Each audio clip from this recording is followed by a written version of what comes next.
Solo quiero orar un momento más, pues en ti no dejo de pensar. Gracias, Dios, por amarme así. Muy bien. Estamos en la sesión 7, capítulo 10 y 11 de Daniel. Antes de empezar, vamos a ver dos imágenes. La primera imagen es la del templo. Este templo, ahorita que vamos a mirarlo, realmente es una mezquita. Y es en donde es actualmente lo que hay ahorita en Jerusalén, es esta mezquita. Es actualmente 2017. Y lo que va a suceder en los últimos tiempos es que esta mezquita va a ser reemplazada por el templo. Que el anticristo va a confirmar que ahorita los judíos están viendo cómo vamos a volver a hacer la casa de oración, cómo vamos a volver a hacer la casa de oración. Vamos a la sesión 7, sí, capítulo 10 y 11. Capítulo 10. Bueno, el capítulo 10, si ustedes se acuerdan, Daniel tuvo 5 visiones en toda su vida. La primera visión, ¿cuál fue? Daniel con Nabucodonosor, exacto. Esa visión no fue para él mismo, eso es bien interesante, porque no es algo que, es una visión que no fue para él mismo, sino fue donde el Señor y le dijo, Señor, ayúdame a entender qué es lo que él miró para que podamos darle la interpretación. Entonces el Señor le dio la visión, la interpretación y le mostró a Nabucodonosor, y esa fue la primera visión de Daniel. Pero no fue para él mismo. Entonces, la primera visión de las 5 visiones que tuvo en toda su vida, por lo menos las que están registradas en la palabra, en el libro de Daniel, es la de Daniel 2, cuando va y le dice, cuando Nabucodonosor dice, yo no les voy a decir a los astrólogos y a ninguno de estas personas mi sueño, ustedes me tienen que decir cuál fue mi sueño, cuál fue mi visión, y luego me la interpretan. Y los astrólogos decían, no, nos tienes que decir tú y nosotros te vamos a dar la interpretación. Y el Señor, o sea, Nabucodonosor decía, no, ustedes me tienen que decir, a ver, ¿qué es lo que soñé? Porque ni siquiera me acuerdo. Y Daniel es cuando le pregunta al Señor, el Señor le muestra y él interpreta. Esa es la primera visión. Las otras 4 visiones fueron dadas a Daniel en sus últimos años de vida. Eso quiere decir, no sé si sus últimos años de vida, la verdad, no sé cuántos años vivió, pero desde sus 80 años. Fueron sus 4 últimas. Entonces, eso está registrado en Daniel 7, que es su segunda visión. Luego viene Daniel 8, luego Daniel 9 y Daniel 10, 11 y 12 es una visión. Es la más larga y la más detallada sobre el pueblo de Israel en toda la Biblia. Y sobre el anticristo, aún más que Apocalipsis 13, cuando habla de la marca de la bestia, que solo se podrá poner en la mano derecha o en la frente, aún más específica que esa visión, la vamos a encontrar en Daniel 11. Es la visión más específica y la más amplia sobre los últimos tiempos, sobre Israel y sobre el anticristo, está en Daniel, de toda la Biblia, Daniel 11. Ahora, esta última visión abarca Daniel 10, 11 y 12. Ahorita vamos a estudiar Daniel 10, parte del 11, y el miércoles vamos a estudiar la otra parte del 11 y del 12. Daniel 10 es el contexto. Daniel 10 es el contexto de la última visión de Daniel. La última visión, como dijimos, es 10, 11 y 12. El contexto de la visión es Daniel 10.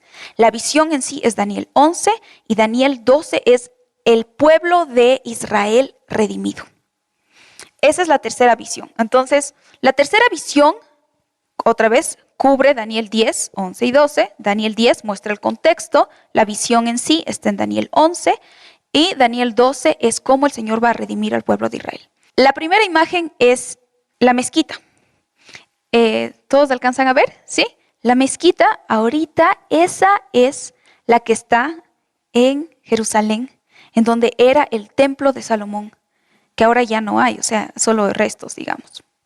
Pero esa va a ser reemplazada por el templo que va a confirmar el anticristo. El anticristo va a decir, no, que se cree el templo otra vez para los judíos y que vuelvan los sacrificios de animales. Cuando nosotros sepamos que eso se confirma, va a ser muy claro porque va a ser en ese mismo lugar. Muchas personas dicen que de alguna manera el anticristo va a permitir que esa mezquita sea como derrocada, o sea destruida por completo y se ponga el templo, o que va a ser construido al lado. No sabemos, porque al final el anticristo va a lograr un pacto entre este pueblo musulmán musulmán y los judíos, y se van a llevar también, y va a decir paz, paz, paz, paz, y bueno, todos lo van a amar y va a lograr esto. No sabemos cómo, pero esto es actualmente lo que hay en ese lugar. Pero en el momento en que nosotros sepamos que este Señor confirma el pacto, vamos a ver otra estructura en este lugar. Y la segunda imagen es lo que avanzamos en la anterior clase, en donde cómo se está dividiendo. ¿Se acuerdan que les hablé de Alejandro Magno, que hubieron 4 como gobernantes, 4 personas que le ayudaban, ¿verdad? Que se disputaron el reino y todos los terrenos que él había ganado durante estos 12 años, desde sus 20 a sus 32. Y estos 4 gobernantes se pelearon y uno de ellos era el de Seleucido. Y si ven, es el más grande, es todo la parte verde, el reino Seleucido. Y si ven, si se puede ver un poco más atrás en el reino Seleucido, ahí están las naciones que comprenden el reino Seleucido, y por eso se sabe como del reino Seleucido 8 generaciones después nace Epífano. ¿Se acuerdan que les conté que es una sombra del anticristo? Por esta historia, parte de la historia, nosotros sabemos que de esta parte y de estas naciones que se encuentran del reino Seleucido, que lo pueden buscar en internet, es el anticristo. No necesariamente va a nacer ahí, pero tal vez puede ser que toda su vida sea criado en alguna de esas naciones, o el hecho de que, no sé, que haya nacido en algún país de Europa y luego que se haya criado en alguno de estos países. ¿Cuáles son los países que están ahí atrás en el reino Seleucido? Entonces, Turquía, Siria y algunos Afganistán y otros países, exacto. De esa nación, de esos, si ustedes buscan reino Seleucido, ustedes van a poder ver por qué muchos estudiosos consideran que el anticristo, que es la sombra de Antíoco Epífanes, va a salir de esta región de la tierra. Muy bien, entonces el capítulo 10. El capítulo 10, como les dije, es una visión con el capítulo 11 y 12. El capítulo 10 en sí habla del contexto, pero habla de la importancia del pueblo del Señor cuando ora. Y eso es fascinante, es impresionante. Entonces, vamos a leer. Dice, este capítulo nos muestra lo que sucede en el ámbito espiritual cuando oramos. Estoy en el punto B. Es uno de los pocos pasajes que nos muestra tan detalladamente lo que sucede cuando elevamos nuestra voz a Dios. Ofrecemos nuestra oración, aunque débil e insegura, esta sube con poder por la sangre del Cordero. La idea, y yo oro esto y pido a Dios esto, que cuando terminemos de estudiar Daniel 10, el capítulo 10 ahorita, todos tengan una carga para ir a orar, de lo que sea, de cualquier cosa que esté moviendo en su corazón. Cuando yo estaba estudiando esto, Dios tocó muy fuerte mi corazón en el sentido de que si nosotros no oramos, no pasa nada. Y así es de simple. Cuando nosotros oramos, la manifestación angelical, el Espíritu Santo manda presencia angelical a cualquier parte del mundo para que se haga presente la manifestación de Dios en cualquier aspecto de nuestras vidas. Cuando nosotros oramos, algo pasa. Si no oramos, nada pasa. Si la iglesia se pone a orar, las cosas suceden. Y también suceden si la iglesia no se pone a orar. Entonces, mi oración es que cuando terminemos esto en unos 20 minutos, no sé en cuánto, que todos entendamos la carga y la urgencia, la necesidad de orar por cualquier aspecto que esté tocando tu corazón, por cualquier cosa que no te esté dejando dormir o no te esté dejando tranquilo, que podamos sentir todos esta urgencia y esta necesidad de orar y entender lo que hacen nuestras oraciones. Es tan potente lo que hacen nuestras oraciones que si realmente entenderíamos, no dejaríamos de orar. Si nosotros entenderíamos lo que hace nuestra voz, no dejaríamos de orar. Yo no entendía esto y les dije, creo, en la primera clase. Yo me acuerdo un día que estaba durmiendo, estaba tratando de dormir, ¿verdad? Y Dios me decía, ora. Y yo le decía, Señor, estoy muy cansada, pero es de esas veces que estás cansada que puedes dormir con tu ropa encima de la cama, ni siquiera destiendes la cama porque estás tan cansada y que hasta un poco más ni apagas la luz porque estás demasiado cansada. Y yo le decía esto al Señor y le decía, Señor, estoy muy cansada, voy a orar mañana, te prometo, por lo que quieras, Señor, pero ahorita no puedo ni siquiera elaborar una oración porque estoy muy cansada. Y Dios me dice, ora. Entonces estoy tratando de dormir y el Espíritu Santo me decía, ora.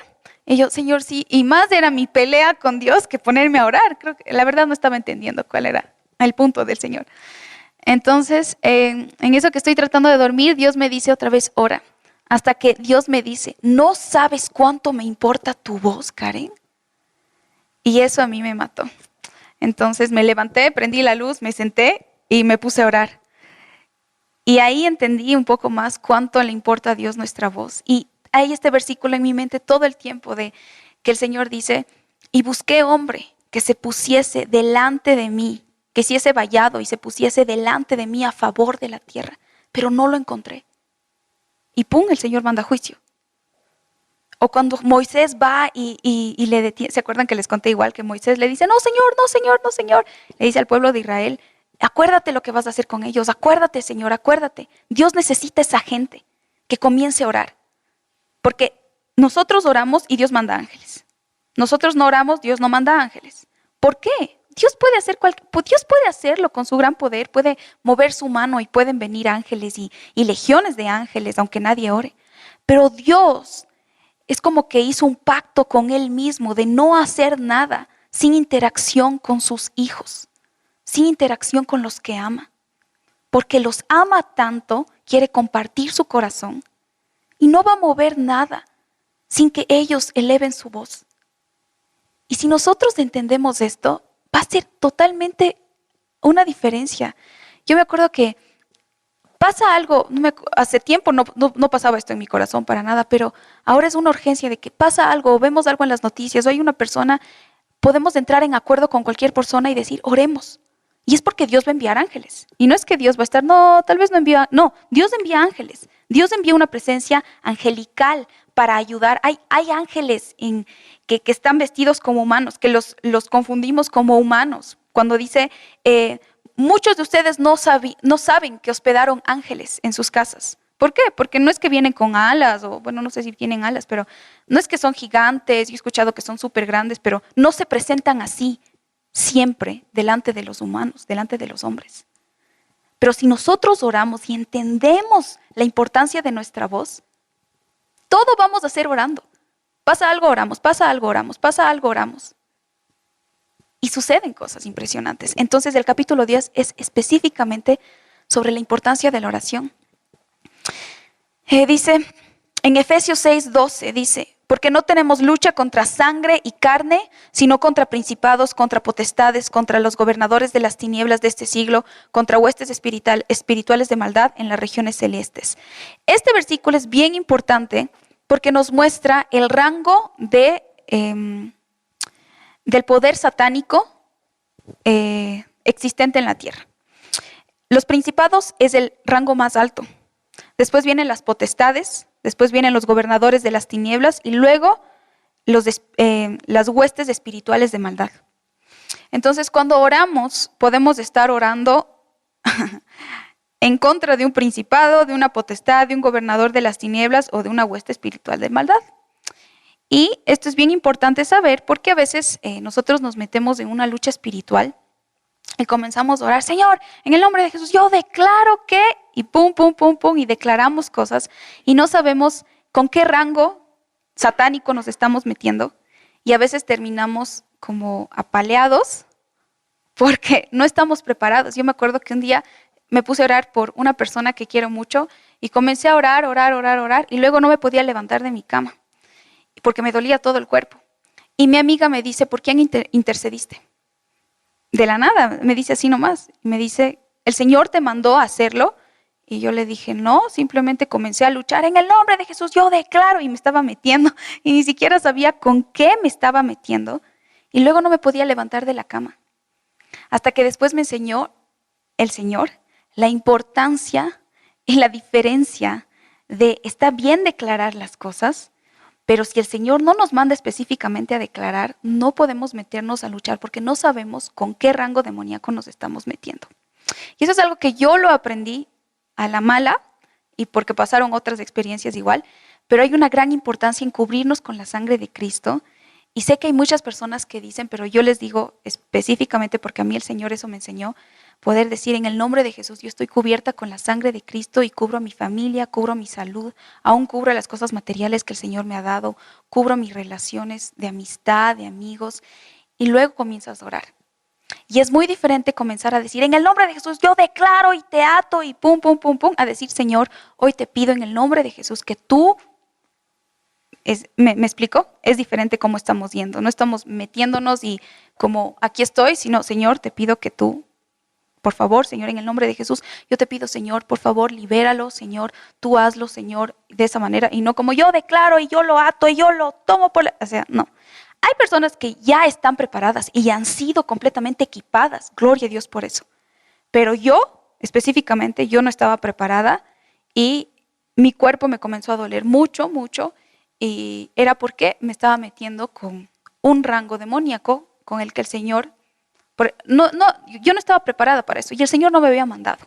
Y además, si el Señor nos dice ahora, ora por esto, es porque el Señor nos está mandando, nos está diciendo, está bien, o sea, nos está preparando para eso, pero no siempre es así y eso es algo que es muy importante tener en cuenta.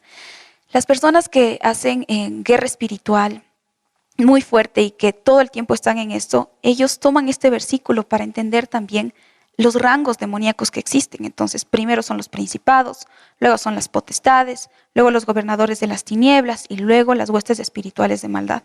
Entonces, es importante saber esto también, ¿no? De igual manera, como hay rangos y jerarquías demoníacas, hay rangos angelicales. No es como que los demonios tienen así. No, los ángeles también tienen rangos diferentes. Un gran demonio se opone ante un gran ángel y eso es lo que vamos a ver más adelante. El C dice, en 1 Timoteo 2:1 dice, exhorto ante todo a que se hagan rogativas, oraciones, peticiones y acciones de gracia por todos los hombres. Es muy importante, nosotros entendemos que somos hijos de Dios, escuchamos al Espíritu Santo y obedecemos. Pero hay personas que no son hijos de Dios y que son dominadas e influenciadas por demonios. Cuando nosotros oramos, vienen una presencia angelical a esas personas, a personas que están en autoridad, a personas que no conocen al Señor, que la persona por la que oremos, y también influencian para tomar decisiones. Si nosotros oramos por un gobernante que sabemos que no conoce al Señor y que es generalmente desviado, por decirlo así, a hacer cosas terribles, a hacer cosas en contra de la palabra, si nosotros oramos en el nombre de Jesús, declarando que vienen presencia angelical, que el Espíritu manda, no sé, prudencia, que manda revelación, que manda entendimiento, vamos a poder ver incluso en esa persona que puede ser que un día que se levantó súper enojado porque hay un demonio de ira, por ejemplo, de contienda todo el tiempo, pero gente que está orando sobre este gobernante, un día se va a levantar y va a decir, no, hoy no estoy enojado, no sé por qué. Y es porque hay gente orando. Este señor tal vez no se da cuenta, no tiene idea de lo que está sucediendo, pero es porque hay gente, porque la iglesia está orando y va a tomar decisiones correctas. Por eso es tan importante nuestra oración también. Vamos a Daniel 10:1, dice, en el año 3 de Ciro, rey de Persia, fue revelada palabra a Daniel, llamado Belsasar. Y la palabra era verdadera y el conflicto grande, pero él comprendió la palabra y tuvo inteligencia en la visión. Este año es crítico. El 3er año del reinado de Ciro, del rey Ciro, es 536 antes de Cristo. Y es el mismo año en el que los judíos vuelven a construir el templo. La casa de oración, como Jesús, ¿no? Él decía, este lugar será llamada casa de oración, mi templo será llamado casa de oración. Entonces los judíos comienzan a construir nuevamente el templo en este mismo año. Y el ángel, si nosotros recordamos anteriormente en Daniel, nosotros vimos en Daniel 9:25 que dice, se volverá a edificar la plaza y los muros en tiempos angustiosos. Entonces Daniel estaba completamente agobiado, estaba viendo lo que estaba pasando en su tierra, estaba totalmente afligido, entra en un tiempo de ayuno porque se comenzó a construir otra vez el templo, pero eran tiempos angustiosos, tiempos terribles. Entonces comienza a entrar en un tiempo de ayuno y oración Daniel y llega a afligirse mucho por lo que estaba sucediendo. Entonces Daniel estaba en ayuno durante este tiempo de aflicción y la palabra nos habla de un gran ángel e incluso nos da una descripción. Esto es muy interesante porque si nosotros vemos en Daniel 10:5 dice, y alcé mis ojos y miré, y he aquí un varón vestido de lino y ceñido sus lomos de oro de Ufaz. Su cuerpo era como de berilo y su rostro parecía un relámpago y sus ojos como antorchas de fuego y sus brazos y sus pies como de color de bronce bruñido y el sonido de sus palabras como el estruendo de una multitud. Y solo yo, Daniel, vi aquella visión y no lo vieron los hombres que estaban conmigo, sino que se apoderó de ellos un gran temor y huyeron. Entonces Daniel está ahí. Ve una visión impresionante de un hombre majestuoso, precioso, que si nosotros comparamos la misma descripción, Apocalipsis 1 tiene la misma descripción, entonces muchos estudiosos dicen que es Jesús mismo. Pero más adelante vemos que este gran ángel necesitó ayuda. Entonces otras personas dicen, no, creo que no se está refiriendo a Jesús, porque Jesús, que necesite ayuda del ángel Miguel, no es Jesús. Entonces estas son dos posiciones que existen. Entonces aparece este gran ángel, Daniel está al frente mirando esta visión y la gente que estaba con él estaba ahí, pero tuvo tanto miedo que se fue, huyó. Y Daniel estaba ahí y se quedó, los otros tuvieron tanto miedo que se fueron, huyeron. Sus amigos, sus compañeros de oración, no sé, sus amigos de batalla, se esfumaron. No se quedaron por el terror que les agobiaba. Y dice, quedé pues yo solo y vi esta gran visión y no quedó fuerza en mí. Antes mi fuerza se cambió en desfallecimiento y no tuve vigor alguno. Pero oí el sonido de sus palabras y al oír el sonido de sus palabras caí sobre mi rostro en un profundo sueño con mi rostro en tierra. Entonces, esta visión es grande. Daniel la dice que esta visión era grande, pero no solamente porque es amplia, porque la verdad es una visión amplia, sino porque era fuerte, era una visión pesada. Y más adelante vamos a ver, era una visión del anticristo. Entonces, desfallece Daniel, se siente sin energías, justamente por lo que está mirando, porque está lleno de terror y se siente sin fuerza. Recordemos que Daniel está en sus 80 años y en su día 21 de ayuno. Entonces, está sin fuerzas, está impactado por esta visión, entonces cae al suelo, sus amigos se esfumaron y está en esto de no entender qué es lo que está sucediendo. Y he aquí una mano me tocó e hizo que me pusiese sobre mis rodillas y sobre las palmas de mis manos y me dijo, Daniel, varón muy amado, está atento a las palabras que te hablaré y ponte en pie porque a ti te he sido enviado ahora. Mientras hablaba esto conmigo, me puse en pie, temblando. Entonces me dijo, Daniel, no temas, porque desde el primer día que dispusiste a tu corazón a entender y a humillarte en la presencia de tu Dios, fueron oídas tus palabras, y a causa de tus palabras yo he venido. Entonces viene un ángel. Daniel está afligido, dice en el 10:9, caí sobre mi rostro en un profundo sueño con mi rostro en tierra, y luego viene una mano que le toca y hace que se ponga sobre sus rodillas y sobre las palmas de sus manos y le dice, Daniel, recuerda, eres muy amado.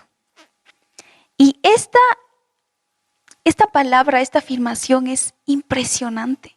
Es impresionante porque Daniel acaba de ver algo terrible y viene el ángel y lo primero que le dice, hey, acuérdate, eres muy amado. Le está afirmando, no le está diciendo, mira, no, es que tengo que mostrarte, después te voy a mostrar, te voy a decir lo que eres y te voy a afirmar en quién eres, pero ya, primero tengo que mostrarte lo que es la visión. No, primero le dice, eres esto. Esta es tu identidad, esto es lo que eres muy amado. Y cuando le dice, varón muy amado, escucha lo que tengo que decirte. Mira, Daniel, espérate, a ver, ponme atención. Lo que tengo que decirte y lo que tengo que mostrarte es tan importante que en verdad necesito que todos tus sentidos estén conmigo, Daniel. Eres muy amado, pero escúchame, esto es lo que está sucediendo. Entonces dice, no temas, porque desde el primer día que dispusiste a tu corazón a entender y a humillarte, fueron oídas tus palabras. A causa de tus palabras yo he venido. Mas el príncipe del reino de Persia se me opuso durante 21 días. Pero he aquí Miguel, uno de los principales príncipes, vino para ayudarme y quedé allí con los reyes de Persia. ¿Qué dijimos que era Persia? ¿Se acuerdan? Irán.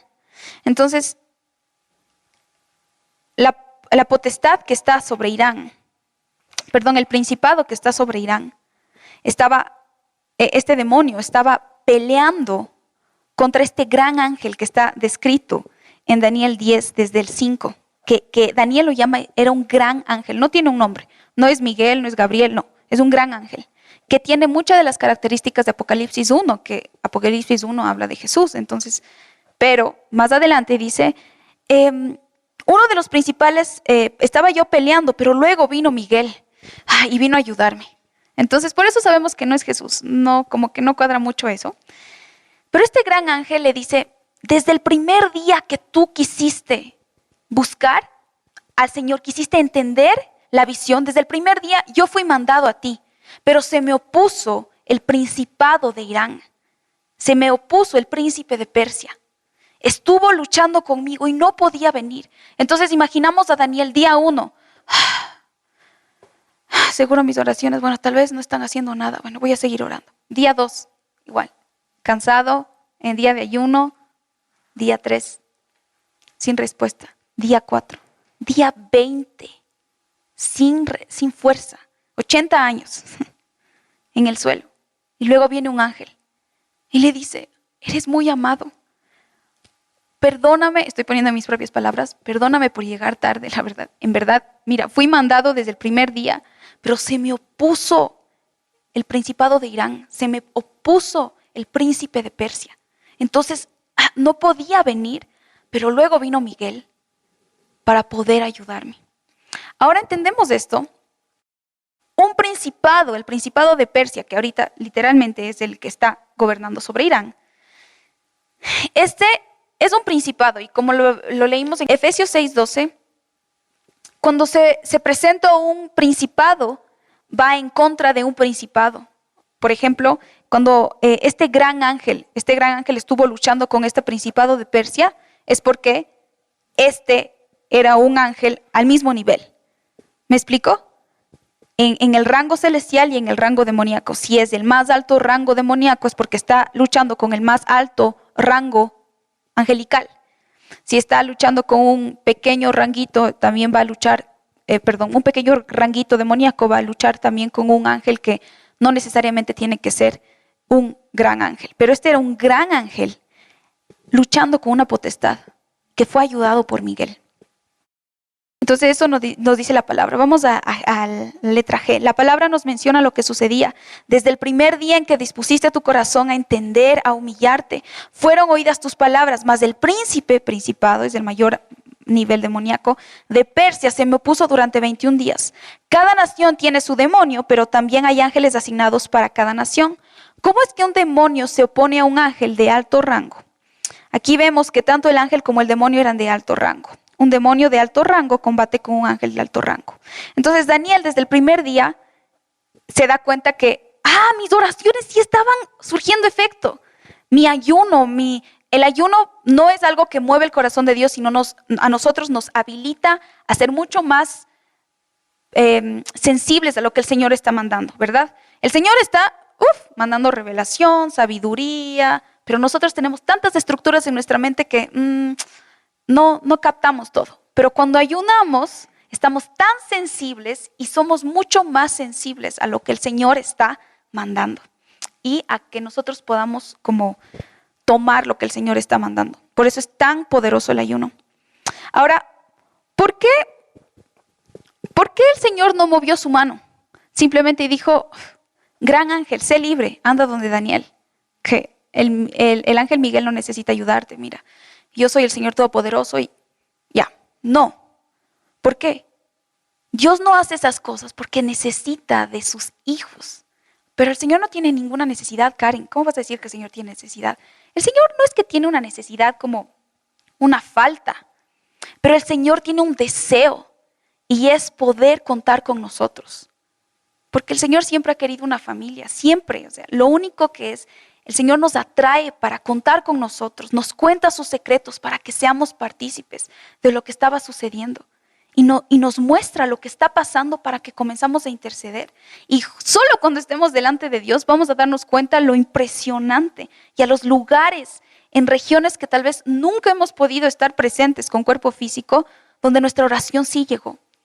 Es tan poderoso. Entonces Daniel está humillado, está afligido, está orando por su nación, por lo que vio, está completamente, confundido, me imagino. Viene el ángel, le dice, ya estoy aquí, Daniel, pero tienes que saber que mira, tengo que volver a luchar con el principado de Persia, tengo que volver a luchar con el príncipe de Persia, pero solo quiero que sepas que tus oraciones son escuchadas, Daniel. Solo te pido que no dejes de orar, porque en un momento tengo que presentarme ante el principado de Grecia, y más adelante lo dice. Entonces este gran ángel está luchando, y tal vez si es que Daniel dejaba de orar, este ángel no venía y seguía luchando. Pero también por sus oraciones es que viene otro ángel a ayudar a este gran ángel, para que el gran ángel vaya donde Daniel y le diga, oye, tus oraciones son escuchadas, tu ayuno, todo lo que estás haciendo, no es que Dios lo toma por poco, es algo poderoso delante de Dios. Y estás contendiendo por tu nación. Y no es porque sea Daniel, pero es que Daniel, mira, el Señor le dio 5 visiones y fueron profundas, entonces ¿cómo el Señor no va a utilizarlo de esta manera? No, el Señor nos utiliza de igual manera a nosotros. Solamente tenemos que decir, ya está bien, Señor, no voy a dormir, voy a orar. ¿Por qué quieres que ore? Está bien, Señor, ¿cómo debo orar? ¿Qué es lo que quieres que diga, Dios? Y es entrar en acuerdo con lo que el Señor quiere hacer para que Dios desate su voluntad en la tierra. Eso es y nosotros estamos aquí para hacer eso. Otra cosa es decirle, no, Señor, ¿sabes qué? No, la verdad no necesito. No, ¿para qué voy a entrar en acuerdo? ¿Para qué te voy a escuchar? No.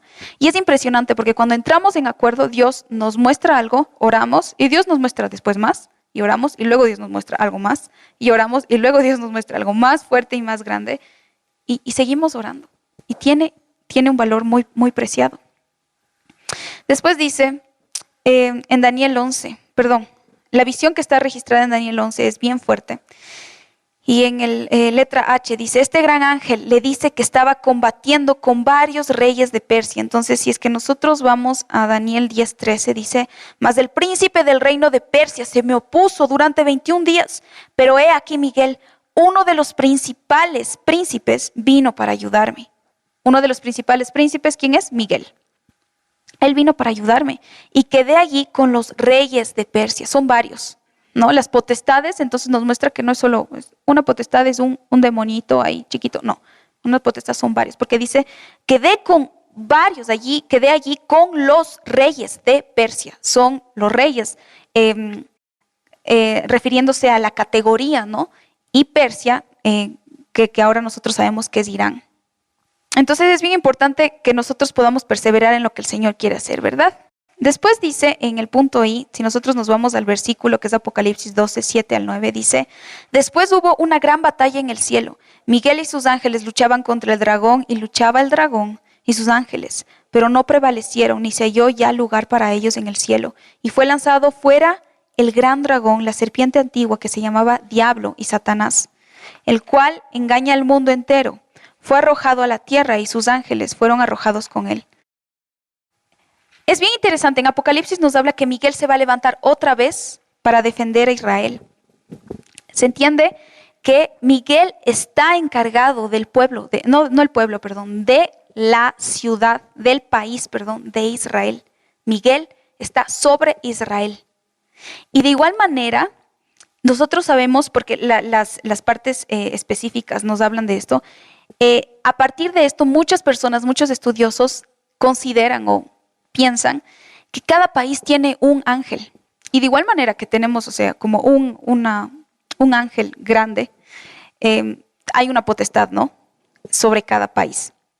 Entonces, me acuerdo que un día que estábamos haciendo como las caravanas de oración que hacemos aquí en Casa de Oración, es muy impresionante porque si nosotros abrimos nuestros ojos naturales en verdad y nos vamos, por ejemplo, al alto y vemos qué es lo que más opera en ese lugar, nosotros podemos ver que son prostíbulos.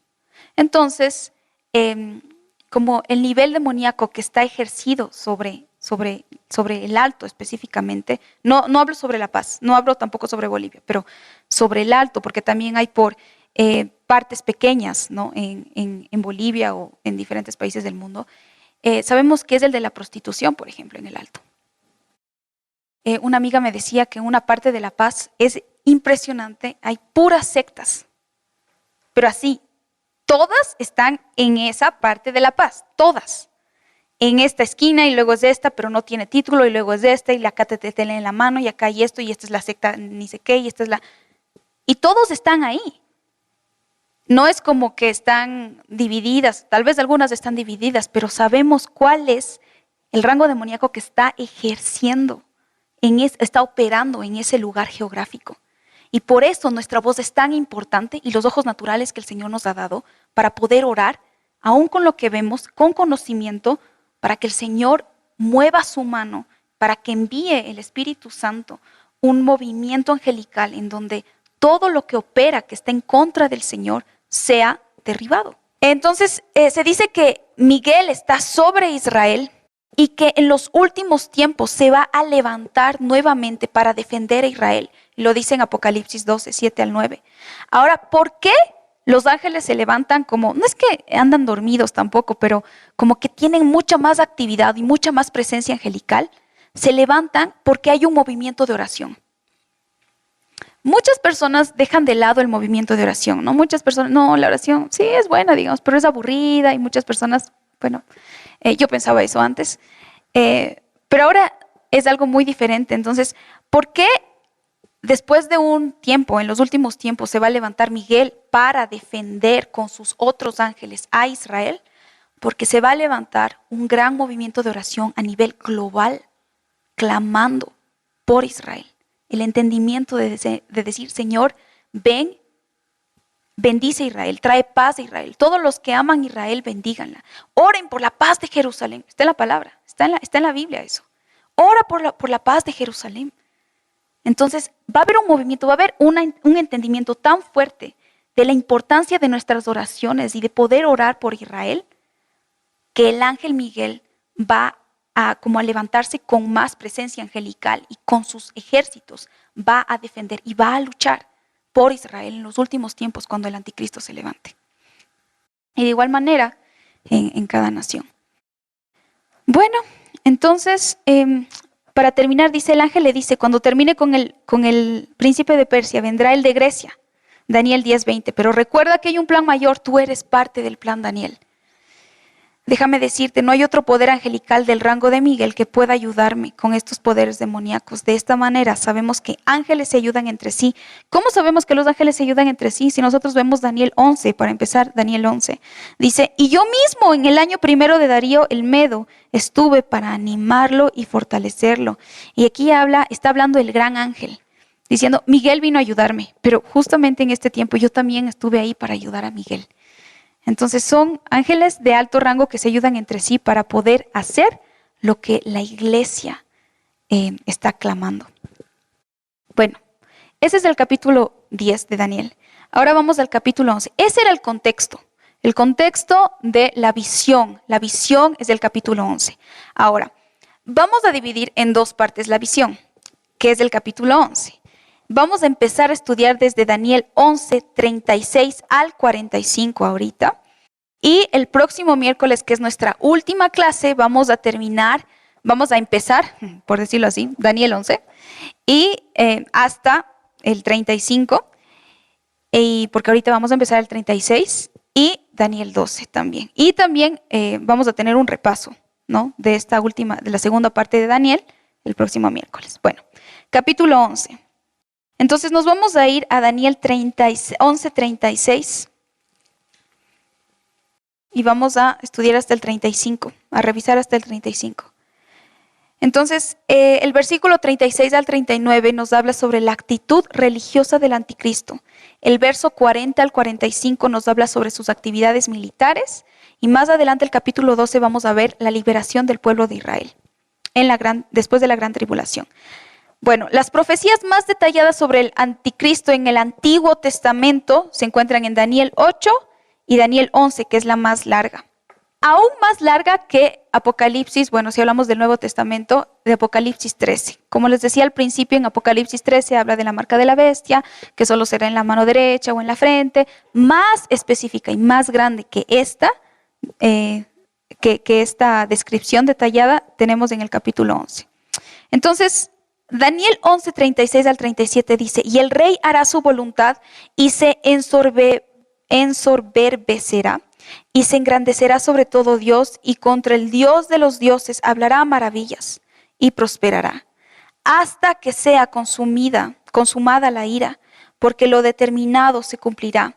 Del Dios de sus padres no hará caso, ni del amor de las mujeres, ni respetará a Dios alguno, porque sobre todo se engrandecerá. Esto habla del anticristo.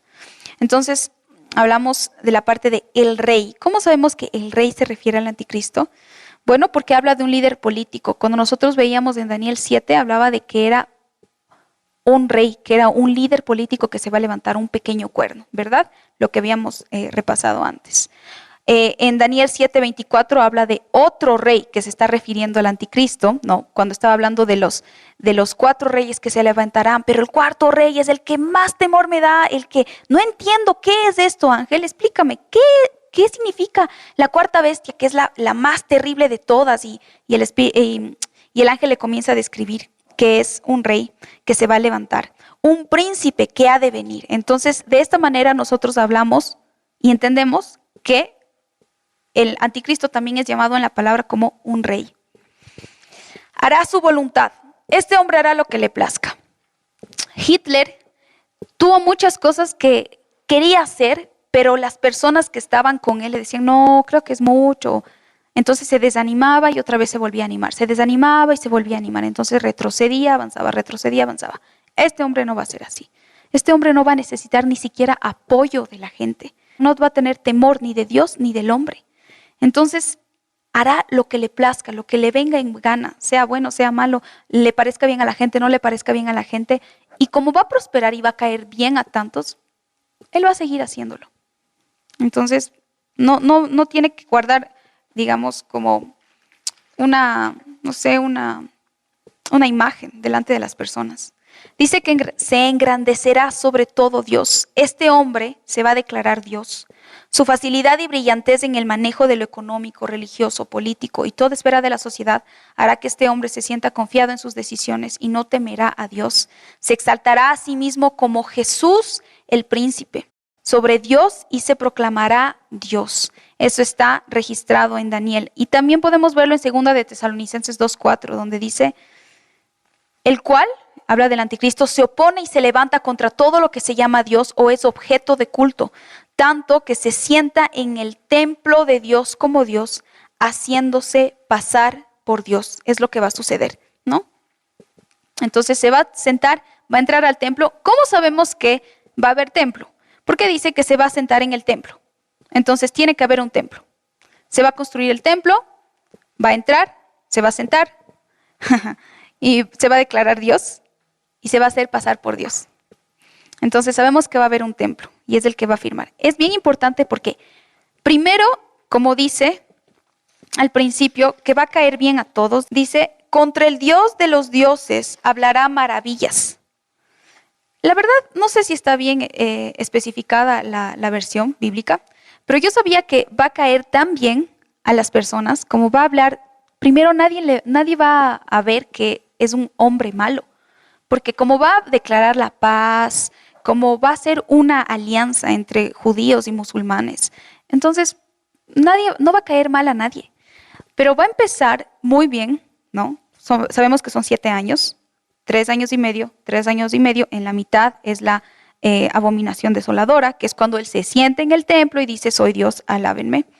Entonces empiezan estos 7 años, inicio del anticristo, paz, tranquilidad, 9 meses donde dicen, no, este hombre es medio loco, algo está tramando. Abominación desoladora donde se siente en el templo y 3 años y medio en donde viene la marca de la bestia y todo lo terrible. Son 3 años y medio donde es lo terrible, lo espantoso lo que va a suceder y la mayor cantidad de mártires en la historia que va a haber dentro de la iglesia es en esos últimos 3 años y medio. Entonces aquí cuando dice todo estas se engrandecerá, prosperará, no hará caso, habla de estos 3 últimos años y medio. Hablará blasfemias, él hablará palabras arrogantes declarando cosas terribles en contra de Dios y prosperará. Entonces la gente va a decir, seguramente, y está matando a gente. Ay, no, y como está prosperando, seguramente tiene razón este hombre. Porque a veces hemos pensado así, ¿no? Le va tan bien, algo bueno debe estar haciendo. Entonces va a haber mucho de ese pensamiento, pero la verdad no es así. Entonces va a blasfemar contra Dios, su tabernáculo, contra la gente de Israel, y su punto van a ser las mujeres y el pueblo judío y la iglesia, ¿no? Pero las mujeres va a ser, más adelante lo vamos a ver. Él prosperará, hará todo lo que desee durante el periodo de 3 años y medio. No hará caso ni del amor de las mujeres. Muchas personas traducen esto como algo con una connotación sexual. El hecho de que este hombre le van a gustar hombres. Entonces, como que no le van a gustar las mujeres. Otras personas lo traducen más como que no le va, va a odiar de tal manera a las mujeres, porque la verdad es así, que no le va a crear reglas y va a crear régimen, va a crear, estatutos, leyes en contra de las mujeres. Yo escuché esto hace mucho tiempo, que era porque son las únicas que pueden concebir y pueden traer vida y a luz a nuevos seres humanos. Y nuevos seres humanos hablan de nuevos conceptos, de nuevas ideas, de algo que se pueda crear. Entonces, él va a ir en contra de las mujeres, no va a tener respeto alguno. Como ahora vemos que el valor de las mujeres está siendo tan denigrado con esto de la prostitución, con esto de la trata y tráfico. Va a ser mucho peor, va a legalizar cosas peores más adelante este hombre. Del Dios de sus padres no hará caso. Él negará la religión de sus antepasados. Esto es bien importante porque del Dios de sus padres, el Dios de sus padres, se utiliza en contextos judíos. Si nosotros leemos la palabra, siempre habla de el Dios de sus padres, el Dios de sus padres, en un término, en un contexto judío. Entonces, por eso se entiende, muchas personas dicen que este hombre va a tener un linaje, va a tener raíces judías. Y por eso dice del Dios de sus padres, porque el Dios del pueblo judío es Jehová. No hay otro Dios para ellos. Y dice, del Dios de sus padres no hará caso. Entonces muchas personas piensan que va a ser un hombre judío. Vemos la actitud del anticristo en su culto hacia la guerra. Dice, Dios de sus padres que no conocieron. Habla de la guerra, mas honrará en su lugar al Dios de las fortalezas. Dios que sus padres no conocieron, lo honrarán con oro y plata, con piedras preciosas y con cosas de gran precio. Con un Dios ajeno se hará de las fortalezas más inexpugnables y colmará de honores a los que le reconozcan. Por precio repartirá la fortaleza. Este hombre va a estar obsesionado con el armamento militar, con todo lo que es guerra. Es algo ajeno a lo que sus padres conocieron. Sus padres no serán hombres de guerra. Pero este hombre va a estar tan feliz por hacer guerra que la gente que le apoye va a ser reconocida, va a ser premiada con tierras, con plata, con oro, con dinero. Entonces, y van a estar en rangos o en niveles de autoridad muy altos, porque el anticristo va a seguir siendo uno, a pesar de que Satanás le dé su trono y todo su poder a este hombre, va a seguir siendo uno, pero va a necesitar personas que estén sobre las naciones para gobernar. Honrará al Dios de las fortalezas, que son la parte militar, en su lugar. Dice, el anticristo valorará y exaltará la guerra más que el Dios de sus padres, del deseo de las mujeres. Letra R.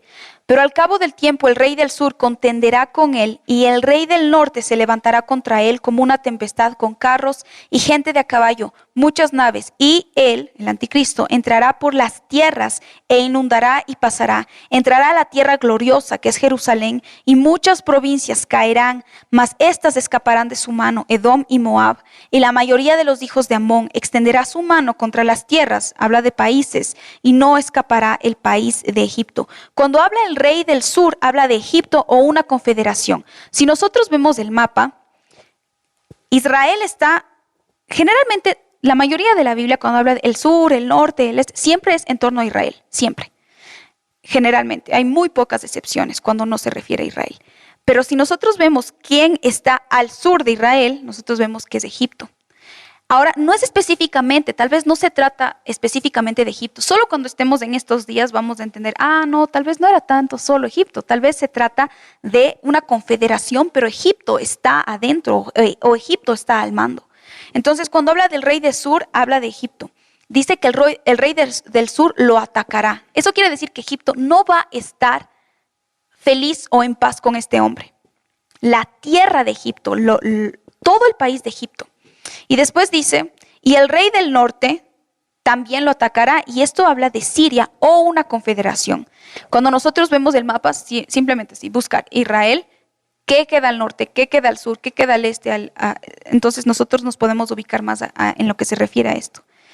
Entonces los dos, tanto el rey del sur como el rey del norte, se levantarán contra él como una tempestad. En su mayoría, como dijimos, estas como norte, sur, puntos cardinales, se refiere a Israel.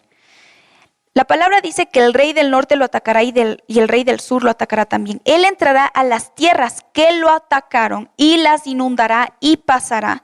Cuando dice y pasará, no quiere decir que va a entrar amistosamente y va a saludar y va a decir hola. No, pasará se refiere a lo que está en Daniel 7:7, que dice devorará, desmenuzará, hará estragos a cualquier nación que esté en contra de ellos. Y esto va a ser Egipto y Siria, con sus confederaciones, o tal vez solo Egipto y Siria. No sabemos exactamente ahorita. Pero al cabo del tiempo, esto sabemos que dice, en otras versiones dice, en el tiempo del fin, al terminar este tiempo. Nosotros vamos a ver cómo se va a levantar esta tierra del norte y esta tierra del sur al cabo del tiempo, cuando estén terminando estos 3 años y medio del final de los 7, ¿no? Entrará a la tierra gloriosa y muchas provincias caerán, mas estas escaparán de su mano. Edom, Moab y la mayoría de los hijos de Amón. Estas 3 tierras nombradas es actualmente lo que es Jordania. Si nosotros vemos de Israel, Jordania está a un lado. Y actualmente Jordania es lo que aquí dice, pero estas van a escapar de su mano, Edom, Moab y la mayoría de los hijos de Amón. Por esto sabemos que en la probable confederación de naciones, Jordania no estaría incluida. Porque entonces no va a estar con el reino del sur, tampoco va a estar con el reino del norte, porque Jordania dice que va a escapar. Estas 3 naciones van a escapar y estas 3 naciones es lo que ahorita es Jordania.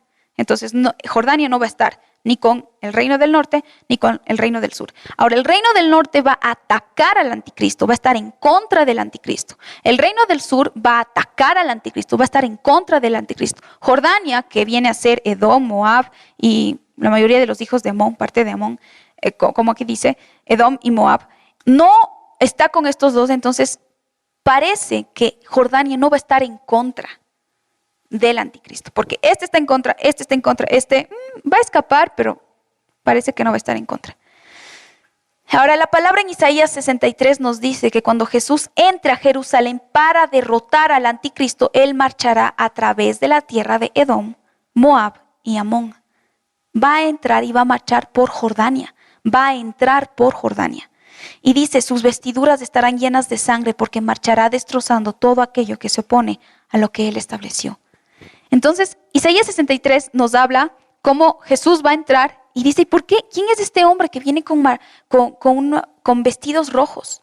Y más adelante dice, es la sangre de aquellos que está pisoteando, que están en contra de todo lo que él estableció, de todo el amor, de todo lo que él es.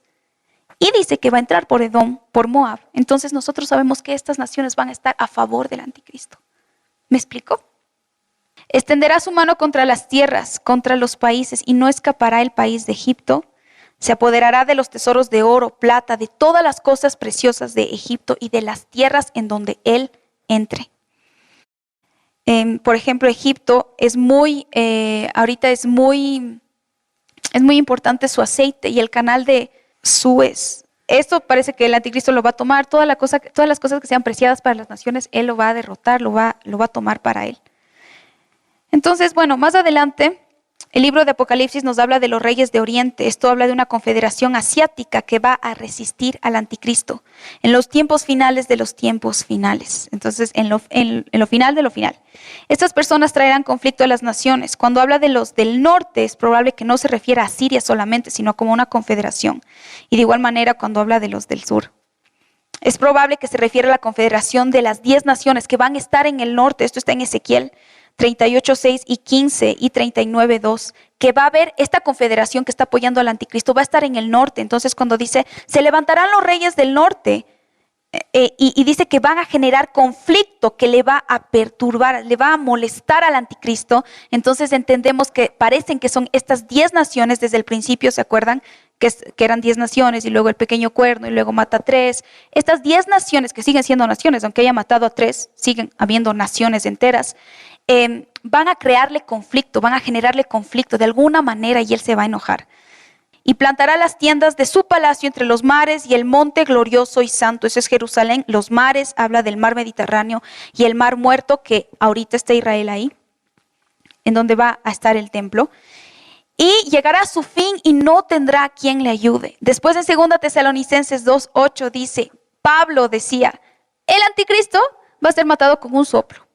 Entonces el Señor va a caminar, le va a soplar y el anticristo va a desaparecer. ¿Cómo va a ocurrir exactamente? No sé, pero eso dice en 2 Tesalonicenses 2:8, que pueden leer en la última página, habla de las posturas sobre el milenio. No todos creen esto. Hay 3 posturas del milenio, que lo voy a decir rápido. El milenio son 1000 años. El milenio, 1000 años. Y hay 3 posturas. Están los postmilenialistas, amilenialistas y los premilenialistas. Los postmilenialistas creen que Jesús regresará después de los 1000 años. Vienen 1000 años, luego viene Jesús. ¿Por qué? Porque toda la tierra va a ser conquistada en el cristianismo. O sea, me refiero a que todo el pueblo, toda la tierra va a ser cristianizada. Todos van a conocer del Señor y luego va a venir Jesús. Pero era tan positiva esta postura que era más o menos en los años 1700 y 1900. Y todos decían, sí, así es, porque los derechos humanos estaban en auge, todo estaba perfecto. Pero luego vienen la Primera y la Segunda Guerra Mundial, y estas personas dicen, uy, no, esto se va a poner peor, no se va a poner mejor, porque uno dice, ellos no son cristianos, pero van a llegar a ser cristianos, y luego ellos, todo va a ser mejor, 1000 años, y luego viene Jesús. Pero después vienen 2 guerras mundiales y dicen, uy, no creo que nuestra postura no está bien. Esos son los postmilenialistas. Los amilenialistas enseñan que el reinado de Jesucristo de los 1000 años no es literal. Dicen que es algo que es la victoria sobre el pecado en nuestros corazones, que no es nada literal, es algo simbólico. Y los premilenialistas es los que enseñan que Jesús va a venir antes de los 1000 años, va a reinar con sus hijos, con nosotros, que es lo que nosotros, personalmente yo creo, va a reinar con nosotros, nos ha hecho reyes y sacerdotes y que juntos reinaremos la tierra con Él. Esta es la única visión que interpreta las profecías de los últimos tiempos como algo literal. Entonces, leemos una profecía y sabemos que es literal, que no es algo muy simbólico. Hay cosas simbólicas, pero hay ángeles, hay explicaciones angelicales que nos dicen, esto significa esto, las 7 estrellas significa esto significa esto, esto significa... Eso es lo que nosotros creemos, pero es literal, sigue siendo literal. Entonces, dentro de este hay 2 posturas, el histórico y el dispensacional. El histórico dice que el rapto viene después de la tribulación. La iglesia va a ser una iglesia pura y sin mancha y preparada, que ha buscado al Señor aún en los tiempos más difíciles. Ese es el histórico y ese es el que nosotros también enseñamos. Y el otro es el dispensacional, que es que el Señor, que el rapto va a ser durante la tribulación, que la iglesia no va a vivir la tribulación y que Dios va a enviar tiene 7 temporadas diferentes en donde Dios va a hacer, como 7 dispensaciones diferentes en donde que las personas van a tener que vivir antes de una gran tribulación. Vengo a adorarte, mi Señor, quiero agradecerte. Dios, gracias por tu amor, por tu perdón, por proteger mi corazón. Quiero agradecerte.